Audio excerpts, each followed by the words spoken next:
Alrighty, what is going on, everybody? Welcome back to another CYPRX video breakdown. In today's video, we're going to be jumping into some panel discussions from some representatives of large organizations and banks, financial institutions, showing you all information that, again, is never going to be brought to the mainstream's attention, keeping you guys in the loop with the ongoing developments that are actively taking place behind the scenes in the crypto sphere. We're also going to get into a magazine document where the senior vice president of product at Ripple goes on to share his current and updated opinion on the current market landscape, giving you guys some insights into, again, some ongoing developments that the mainstream is never going to bring to your attention. If you all enjoy these video breakdowns, do us a favor, smash that thumbs up button and subscribe to the platform. Now, in the first series of video clips that we have, we are going to just talk and discuss about how we are, for a fact, in the midst of a technology transformation with new systems emerging like blockchain and cryptocurrencies. Obviously, of course, it may seem like it's been taking a very long time. However, there is one key factor that is stalling institutional adoption, and that is the lack of education within financial institutions that is hindering this crypto adoption. Now, progress, however, is very evident as banks are actively educating themselves and engaging with these technological providers and these new cryptographic solutions. This shift, however, we need to understand as manual retail investors is not going to just happen overnight.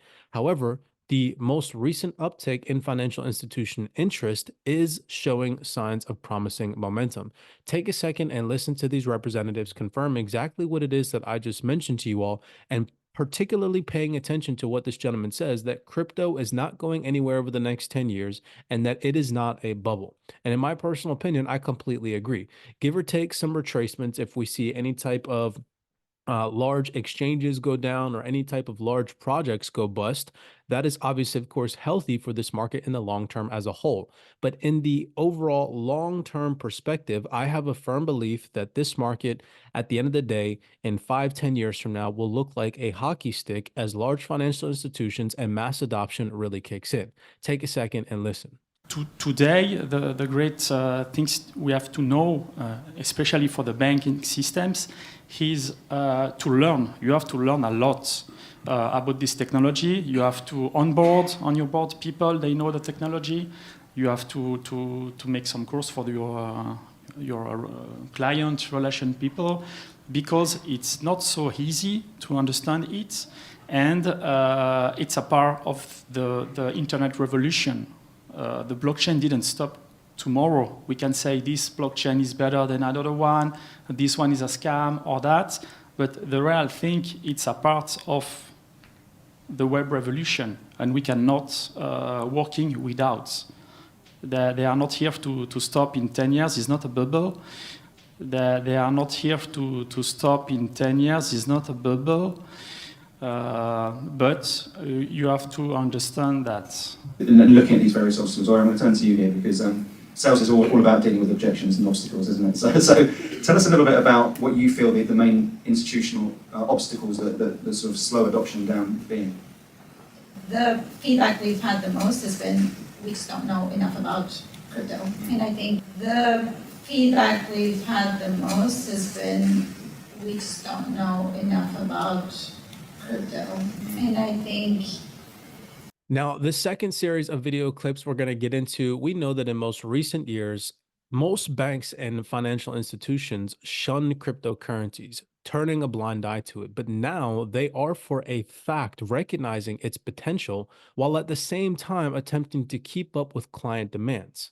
Financial institutions are now actively engaging with crypto native firms and blockchain companies to discuss offering crypto services. Now, this overall signals a significant shift in the relationship between crypto and financial institutions, and this is again information that the mainstream is not going to show you. Now, I want you to pay particular attention, because the Ripple representative, whom in which I'm going to show you today, mentions that education is an absolute must. And then on the same panel discussion, Richard Baker, I believe his name is, if I'm not mistaken, where the lady, I believe her name is Oya, she's a representative of a large organization, goes on to mention that financial institutions don't know enough about crypto, Well, the gentleman is attempting to educate them on what Ripple is and what it's attempting to do. And I just find that very interesting that a Ripple representative goes on to say that bank and financial institutions need education. They go on to confirm that they don't know a lot about crypto. And then a representative from a large organization is trying to, enlighten them on what Ripple is. Take a second and listen. So I talked to many banks, maybe 20, 25 banks. Lugano is not like Geneva, but we are the third financial hub of Switzerland, so we care about banks, and we want the banks to be on the forefront because it's a big sector for us. So talking to them at the beginning was really resistant. Today, let's say half interested, half neutral. Before they were maybe 80% against. Please tell us, where do you think the market is moving and how is Ripple contributing to the whole ecosystem? Sure. So Ripple commissioned a report last year which actually showed that 76% of traditional FIs are looking to implement some kind of crypto or blockchain solution in the next 3 years. Now, I think back, I've been at Ripple 5.5 years. 5 years ago, we were having a meeting with large banks. If you mention the word crypto, people looked uncomfortable in their seats. You can see some, are they going to call security, escort us off the premises? But now you fast forward, 5 years, or certainly for the last 18 months, those same banks are calling us back in to discuss what their strategy looks like, right? So, firstly, big change. We've made some huge strides there, but we still got a long way to go to actually have these, traditional FIs implement solutions that their customers can actually adopt. A lot of it is still talk, but again, we've made some tremendous progress there. And Ripple have been quite unique in that sense because we view partnerships between traditional FIs as key to the growth and adoption for crypto and blockchain, right? We believe that, these institutions, for mass adoption, you need to educate. The feedback we've had the most has been, we just don't know enough about crypto. What are we talking about here in terms of these new money rails systems? So firstly, we're talking about different forms of payment rails. So a very big part of blockchain technology is bringing out something like the Ripple network, which wants to be the next generation of a payment network, a cash system. Now, before we head over to the document, I have this last little tiny clip for you all, where again, I want you all to take into consideration that these large financial institutions, they need blockchain and crypto native companies to build out the new infrastructure that will allow them to onboard into this space effectively and efficiently. Take a second and listen. You need regulation, but you also need the big players who have the reach to also support and push that on to the benefits to their consumers. So that's a big focus. So you believe that collaboration and partnerships are crucial? 100%, yes. Okay. Yeah, I agree. And if you think about it, you have these big, slow banks that want to implement something cool and sexy, but they don't have the infrastructure to do that. Look, Ripple at its core is a blockchain infrastructure company serving enterprises. We started with payments and financial institutions. We've moved into custody, a lot of overlap with those same financial institutions. But we're going to expand with that same thematic of infrastructure, enterprise-based, that served us well. So the only way for them to do that is to partner with crypto native entities and businesses who can kind of bridge the gap and give them the solution they need without the heavy lift of building it themselves. And that's kind of what we're seeing.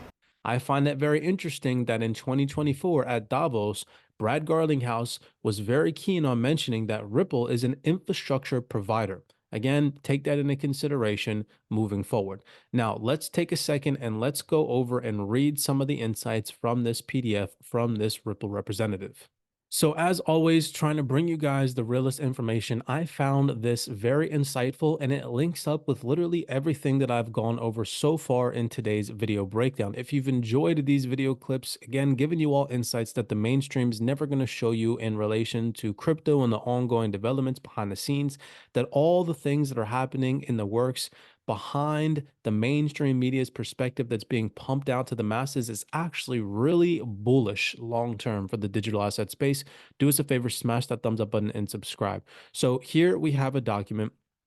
This is the views of the Eurofi magazine from February 2024. So it is updated only within about a month ago.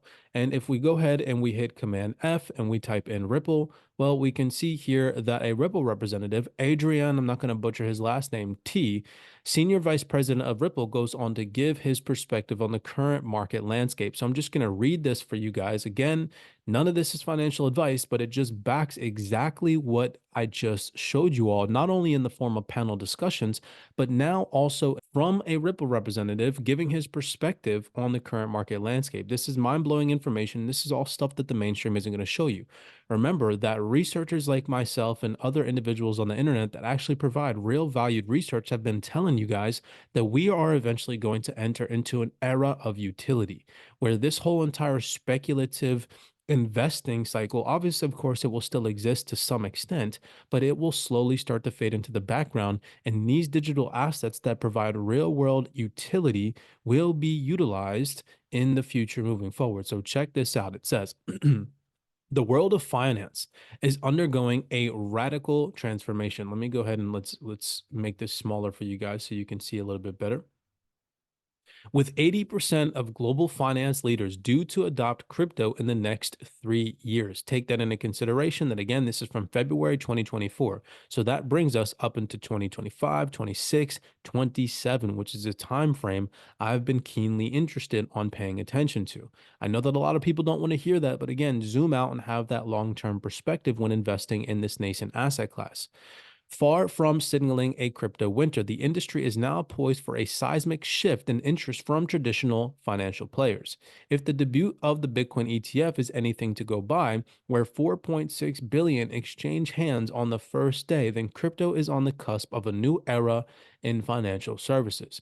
As the momentum builds for blockchain and digital assets, banks now recognize that this technology offers faster, cheaper, more secure, and more transparent value exchanges. The crypto industry is maturing, and companies focused on real world utility are rising above the noise of bad actors and industry myths to deliver progress and exponential services via blockchain technology. It's exactly what we've been attempting to tell you guys. These financial institutions are starting to wake up and realize, okay, we don't want to miss the ball or drop it, and we need to hop on board. Regulators have a vital part to play in the securing of our industry's long-term future. The rising of blockchain and traditional banking. This is the last segment. The hype cycles of crypto, like those we've seen in the past, can stifle progress, but what truly endures amid the noise is genuine innovation and utility. That is why we're seeing traditional institutions break ground in the crypto space and find opportunities to partner with digital asset firms and blockchain providers to upgrade their infrastructure and improve their services. You guys see that vocabulary right there, that infrastructure word. So we're going to add this to the infrastructure playlist. If you're new to the CYPRX YouTube, make sure that you go on our YouTube platform, click playlist, and watch the entire infrastructure playlist that we have so you can enlighten yourself on what technological transformations are really taking place behind the scenes. All information that the mainstream is never going to share with you all. So if you enjoyed this video breakdown, do us a favor, smash that thumbs up button. I know that you get tired of hearing it.